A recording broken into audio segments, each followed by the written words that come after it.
For more deeper analysis on mega joint defence agreement, we are joined by former Turkish diplomat Dr. Cemal Sangu, live from Ankara. Thank you, Dr. Sangu, for your time on Asiaone News. So, Dr. Sangu, how significant is the mega joint defence agreement for the security architecture of the Middle East? Well, thank you for having me. Well, I believe this agreement presents one of the most important developments in the Middle East security architecture in recent years. The Middle East has faced many security challenges over the past decades, including wars, terrorism, and political instability. This agreement shows that regional countries are taking greater responsibility for their own security instead of relying entirely on outside powers.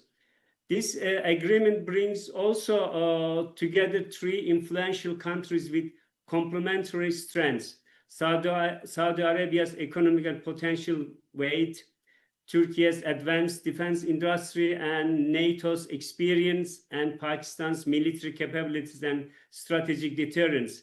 At the same time, it is a framework for deeper defense cooperation, strategic coordination, intelligence sharing, and joint planning. Its real significance lies less in its legal text than in its political message.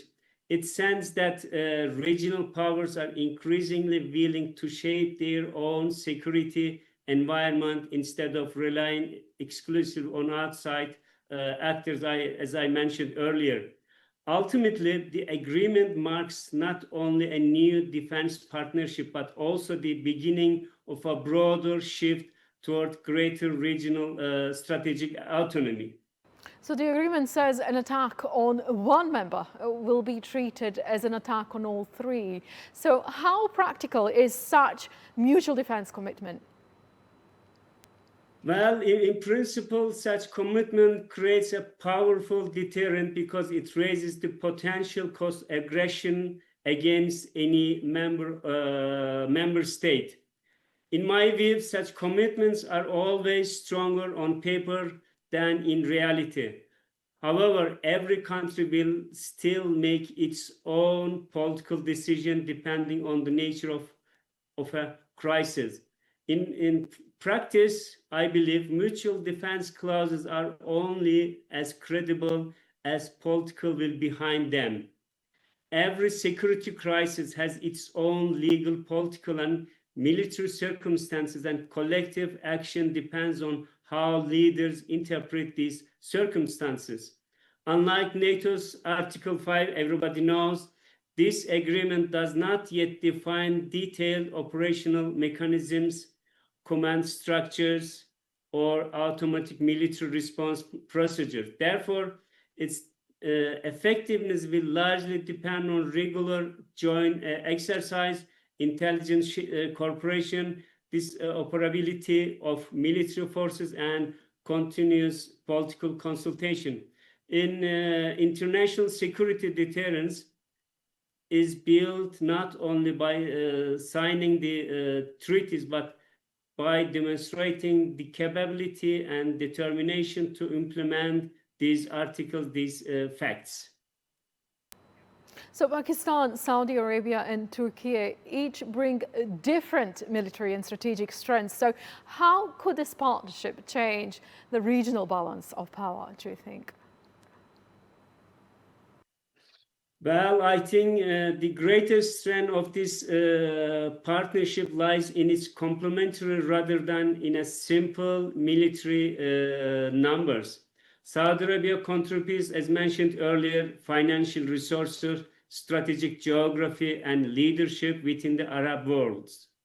Turkey contributes one of NATO's largest armed forces, a rapidly expanding defense industry, extensive operational experience, and advanced drone technologies.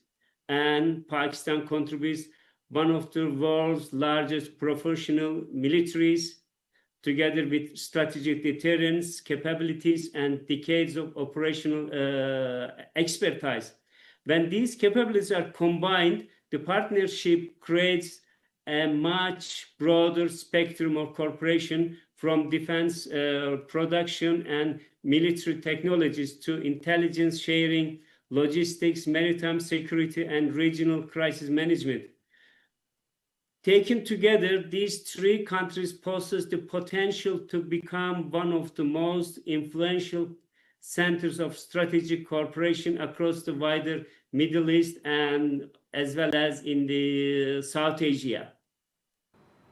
And Iran's agreement will not guarantee Saudi Arabia's security. So how do you assess Tehran's criticism, and could it increase regional tensions, do you think? Well, Iran's reaction is not surprising, and it is understandable from its own strategic perspective, because any new regional security arrangement naturally affects the regional balance of power. Tehran may view the agreement as part of a broader effort by neighboring states to strengthen collective deterrence in response to growing regional instability. However, it is equally important to note that all three signatories have publicly emphasized that the agreement is defensive in nature and is not directed against any specific country. I believe if this principle is consistently maintained and accompanied by continued diplomatic engagement with regional actors, including Iran, the agreement does not necessarily have to become a source of confrontation. Strong deterrence and active diplomacy should be seen as complementary instruments, not competing alternatives, for achieving lasting regional peace.